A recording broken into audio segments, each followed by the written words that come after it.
kembali lagi bertemu dalam pelatihan pengolahan sampah. Sobat Lingkungan dimanapun berada, bagaimana kabarnya hari ini? Semoga kita semua selalu diberikan kesehatan, kemudian rezeki yang lancar, dan tentunya kita juga harus tetap semangat ya mengikuti pelatihan pengolahan sampah ini. Tentunya kita masih dengan jargon kita, yakni clean today, better tomorrow. Kita jaga lingkungan serta bijak mengolah sampah dimanapun kita berada. Nah Sobat Lingkungan, pada pertemuan kali ini kita akan melanjutkan pembahasan kita ke topik yang kelima. Nah di topik kelima ini kita akan membahas dengan mendalam, yakni terkait tentang pengolahan sampah anorganik. Dan yang pertama yang akan kita bahas adalah definisi tentang sampah anorganik itu seperti apa. Nah Sobat Lingkungan, tentunya kita sudah paham, sudah sering sekali menemui sampah anorganik. Di mana sampah anorganik itu kita ambilkan contoh seperti kaca, kemudian logam, plastik, itu merupakan salah satu contoh dari sampah anorganik. Namun demikian, sebenarnya apa sih definisi kemudian bedanya antara sampah organik dengan sampah anorganik? Mari kita bahas. Sobat Lingkungan, sampah anorganik ini merupakan sampah yang terbuat dari bahan-bahan seperti logam, kaca, dan plastik, di mana bahan-bahan ini memiliki karakter sulit terurai. Berbeda dengan sampah organik yang memiliki karakter mudah terurai dalam jangka waktu yang relatif cepat, mungkin beberapa hari atau bahkan beberapa pekan. Untuk sampah anorganik ini justru memiliki karakter yang sangat sulit terurai. Seperti halnya kaca, kemudian logam, dan plastik, ini merupakan sampah yang memiliki rentang waktu yang sangat panjang untuk bisa terurai oleh mikroorganisme, terutama oleh alam itu sendiri. Kurang lebih bisa menghabiskan waktu sampai ratusan tahun agar sampah anorganik tersebut bisa terurai menjadi bahan alami seperti sampah organik. Jadi bisa dibayangkan Sobat Lingkungan, apabila kita membuang sampah organik dan tidak dikelola dengan maksimal ataupun dengan baik, maka sampah tersebut akan mengendap dan terurai dan tidak terurai selama waktu yang begitu banyak. Oleh karena itu penting sekali untuk kita bisa memanfaatkan sampah anorganik.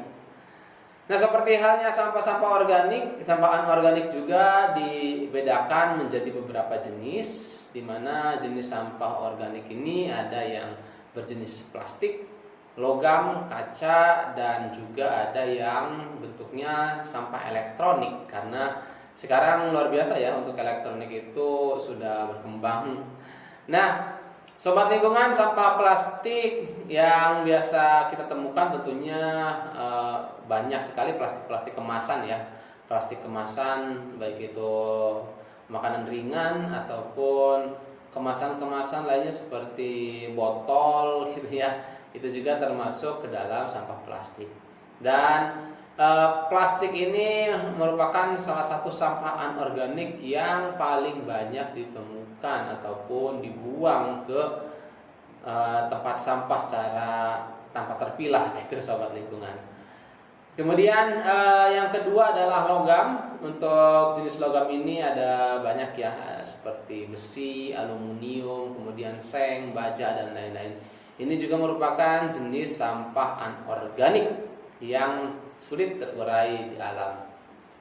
Kemudian selain itu juga ada kaca. Kaca merupakan salah satu sampah anorganik yang biasanya kita temukan sampah anorganik kaca ini dari perabotan-perabotan ya, seperti piring, gelas, cermin. Itu merupakan penghasil sampah kaca ya, sampah kaca yang kalau tidak dimanfaatkan lagi menjadi sampah yang sulit terurai.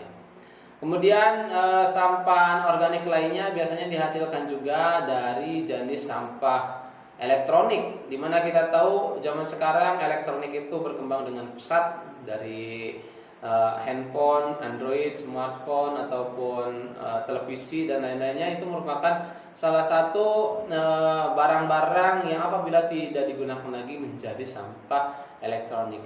Pada dasarnya sampah elektronik ini memang tersusun atas kaca, kemudian tersusun juga atas plastik, serta memang tersusun juga atas logam ya. Akan tetapi untuk sampah elektronik ini memang jauh lebih banyak terkelola gitu ya. Karena semisal aja kita memiliki HP ataupun Android smartphone yang sudah tidak digunakan, pasti kita akan lebih memilih menjualnya terlebih dahulu daripada menjadi sampah yang tidak digunakan. Kecuali kalau kita memiliki keinginan sebagai kenangan gitu ya, ataupun sebagai barang-barang antik yang tidak digunakan tapi nanti akan memiliki nilai sejarah selanjutnya.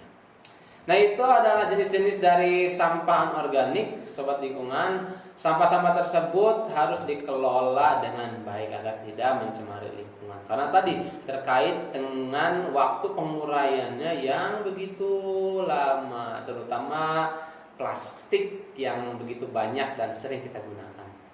Oleh karena itu, sampah anorganik ini bagaimana sih caranya agar tidak mencemari lingkungan? Pada dasarnya untuk sampah anorganik ini bisa kita kelola dengan konsep 3R: reuse, recycle, dan reduce.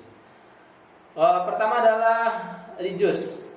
Reduce ini merupakan konsep mengurangi penggunaan bahan-bahan yang sulit terurai ataupun non biodegradable gitu ya, sobat lingkungan. Seperti halnya kita menggunakan plastik untuk kemasannya ataupun untuk membungkus sesuatu, itu bisa digunakan dengan kita menggunakan tumbler ataupun menggunakan wadah-wadah yang lain. Ataupun seumpama kita berbelanja ke toko ataupun ke mall ataupun ke tempat belanja lainnya, ya maka gunakanlah benda-benda yang bisa kita gunakan sebagai wadah, ya seperti goodie bag ataupun tempat-tempat lain yang bisa kita bawa dan kita gunakan.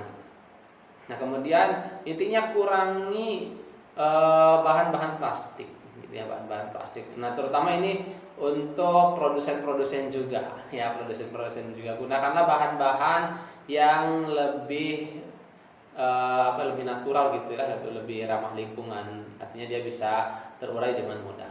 Kemudian reuse, kita bisa menggunakan bahan-bahan anorganik yang bisa kembali digunakan. Artinya sebelum bahan tersebut memang rusak ataupun layak dibuang, maka jangan dibuang terlebih dahulu. Tetap kita gunakan karena masih bisa digunakan gitu ya. Jangan buang dulu sebelum rusak. Tetap kita gunakan. Dan yang terakhir adalah recycle. Recycle ini adalah konsep yang luar biasa apabila kita bisa menerapkannya, yakni konsep daur ulang. Di mana sampah anorganik ini yang tadi sulit terurai, maka memiliki suatu nilai yang bisa membuat kita mengefisiensikan sumber daya alam, yakni dengan memanfaatkannya kembali ataupun recycle. Nah, karena sebenarnya untuk sampah-sampah anorganik ini ketika dia sudah terurai, maka dia bisa digunakan kembali, terutama dibuat produk-produk kembali dengan menggunakan konsep recycle. Nah, reduce, reuse, recycle, 3R. Nah, itulah sobat lingkungan. Semoga kita semua bisa mengelola lingkungan dimanapun kita berada. Tetap jaga lingkungan, bijak mengolah sampah, and clean today, better tomorrow.